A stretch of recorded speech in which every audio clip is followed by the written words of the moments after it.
Hello students, class fourth students. आज मैं आपको एसएसटी में चैप्टर 11 जो आपका पोस्ट मिड टर्म स्टार्ट हो रहा है यहाँ से, इसका जो बुक का वर्क है बच्चों वो एक्सप्लेन कर रही हूँ। ओके बच्चों, ये आपका रिवीजन वर्क है, ठीक है, जो आपको पेपर के लिए लर्न करना है। ठीक है, सभी बच्चे अपनी बुक ओपन करेंगे और मेरे साथ इस चैप्टर को रीडिंग करेंगे। इसमें पहले है टिक द करेक्ट ऑप्शन, जो सही आंसर है उसको टिक करना है। India is the second most populous country after. अगर हम सेकंड नंबर पे पॉपुलस यानी कि जनसंख्या की बात करते हैं भारत, तो कौन से नंबर पर है? सेकंड नंबर पर। तो फर्स्ट नंबर पर कौन है? चाइना। चाइना से सेकंड नंबर पर कौन है? इंडिया। ओके बच्चों, the life span of average Indian has improve with the setting up of hospitals. यानी कि लाइफ स्पैन यानी कि जीवन को बचाने के लिए भारत में मतलब जो इसका औसत बढ़ रहा है, तो वो किस कारण से है? सेटिंग अप ऑफ यानी कि सेटिंग हुई है बहुत सारे हॉस्पिटल्स का निर्माण होने के कारण यहाँ पर जो एवरेज है वो जन्म दर का बढ़ रहा है। ओके बच्चों, फिर नेक्स्ट है the main reason for the poverty in India. सबसे बड़ा मेन कारण है गरीबीपन का जो भारत में, वो क्या है? ग्रोइंग पॉपुलेशन यानी कि जनसंख्या क्या बहुत ज़्यादा बढ़ना। ओके बच्चों, फिर नेक्स्ट है free education is given to. जो निःशुल्क शिक्षा का अधिकार बच्चों को दिया गया है वो कौन सी एज तक है बच्चों? 14 ईयर्स तक, यानी कि 14 साल तक के सभी बच्चों को सरकारी जो स्कूल हैं उनमें फ्री में शिक्षा दी जाती है। ओके बच्चों, फिर है the mid day meal scheme distribute free. जो मिड डे मील स्कीम चलाई गई है बच्चों, उसमें क्या होता है? बच्चों को भोजन फ्री में दिया जाता है। जो गवर्नमेंट स्कूल है बच्चों, प्राथमिक विद्यालय, उनमें मिड डे मील स्कीम चलाई गई है, उसके द्वारा बच्चों को फूड जो है, खाना जो है वहाँ पे फ्री में मिलता है। कि बच्चों फिर आगे हैं फिलअप्स हैं the full form of HR. HR की फुल फॉर्म क्या है? Human resources. ह्यूमन्स नीड, जो मानव है उनको किस चीज़ की ज़रूरत होती है? एजुकेशन एंड स्किल्स, शिक्षा की और बुद्धिमत्ता की, to use natural resources well. जो प्राकृतिक चीज़ें हैं, प्राकृतिक स्रोत हैं, उनका अच्छे से उपयोग करने के लिए किस चीज़ की ज़रूरत होती है?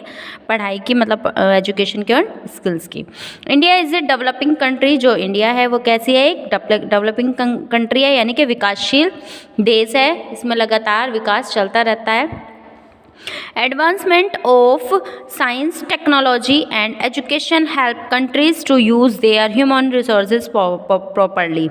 जो एडवांसमेंट है यानी कि साइंस की और जो तकनीकी है नई नई, उनका जो उपयोग है, एजुकेशन है, वो हेल्प करता है एक देश को किस चीज़ के लिए? प्रॉपरली, मतलब जो स्रोत है, ह्यूमन रिसोर्स है, मानव संसाधन है, उनका कैसे यूज़ करना है उस चीज़ के में सहायता करता है। ए ह्यूज पॉपुलेशन, एक ज़्यादा मतलब बहुत ज़्यादा जनसंख्या में population is the main reason for poverty and literacy. यानी कि सबसे ज़्यादा गरीबी का और अशिक्षित होने का कारण क्या है? बहुत ज़्यादा जनसंख्या का बढ़ना। ओके बच्चों, फिर आगे है एवरी पर्सन कैन रीड। हर एक पर्सन वहाँ पे पढ़ा लिखा है, एंड राइट, लिख सकता है, वहाँ पे पढ़ सकता है एंड लिख सकता है। इन दिस स्टेट, एक ऐसा भारत का एकमात्र एक सिर्फ ऐसा स्टेट है केरला, जिसका हर एक प्राणी, हर एक सदस्य लिख सकता है, बोल सकता है, यानी कि वहाँ पे हर एक प्राणी शिक्षित है। ओके बच्चों, फिर आगे हैं ट्रू फॉल्स है इसमें। India is able to use its human resources well. जो इंडिया यानी कि भारत योग्य है जो भी प्राकृतिक स्रोत हैं उनको, मानव संसाधन के स्रोत हैं, उनको अच्छे से यूज़ करने के लिए। फॉल्स है बच्चों, क्योंकि यहाँ पे सब पढ़े लिखे नहीं हैं, तो ऐसा नहीं होता है। The population of India is over 100 crore. 100 crore से ऊपर जा रही है इंडिया की पॉपुलेशन। सही बात है, बहुत ज़्यादा जनसंख्या यहाँ पर बढ़ रही है।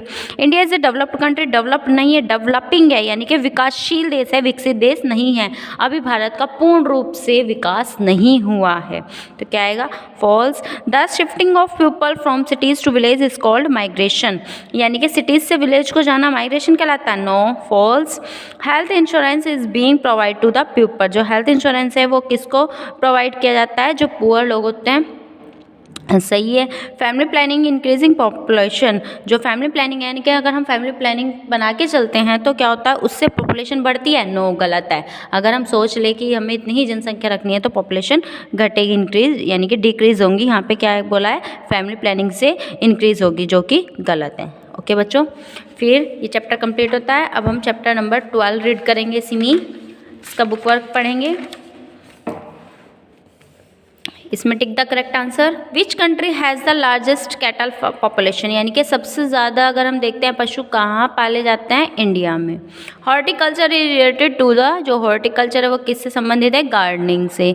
The most important food crop of India is, जो सबसे ज़्यादा वो फसल यहाँ पे कहीं की पैदा होती है बच्चों, राइस की। Rearing of animals for milk is called, यानी कि जो पशुओं को पाला जाता है मिल्क के लिए उसको क्या कहा जाता है, डेयरी फार्मिंग। ग्रीन रेवोल्यूशन, जो हरित क्रांति है, is associated with wheat production, wheat के प्रोडक्शन के लिए चलाई गई थी। ठीक है बच्चों, फिर आंसर देना वन वर्ड में। In which type of farming does a farmer use traditional method, कौन सी ऐसी फार्मिंग है जिसमें ट्रेडिशनल मेथड का यूज़ करते हैं फार्मर, वो कौन सी है, सबस्टेंस एग्रीकल्चर। फिर है which are the two seasons for growing food crops in India, food crops कौन सी, उसमें उसके कौन सी सीजन्स हैं, Kharif and Rabi crops. The sale of which crops earn good amount of foreign exchange, यानी कि विदेशों से हम जिससे एक्सचेंज करते हैं वो कौन सी फसल कही जाती है, cash crops. Where is the tea grown in India, जो टी की फसल है, चाय की पैदावार कहाँ होती है भारत में, वो कौन से स्टेट में होती है, त्रिपुरा में। And hill slopes of Assam, जो असम की पहाड़ी के क्षेत्र हैं वहाँ पर। Which state is leading producer of pulses, pulses का जो मुख्य स्टेट है वो कौन सा है, मध्य प्रदेश। ओके बच्चों, फिर आगे इसमें मैचिंग है, मैच करने हैं आपको। जो सही आंसर है राइस, राइस क्या है, पैडी। पल्सेस, यानी कि पल्सेस से क्या मिलता है, प्रोटीन्स। शुगर केन, जैगेरी जिससे गुड़ वगैरह बनता है। कॉफ़ी, नीलगिरी।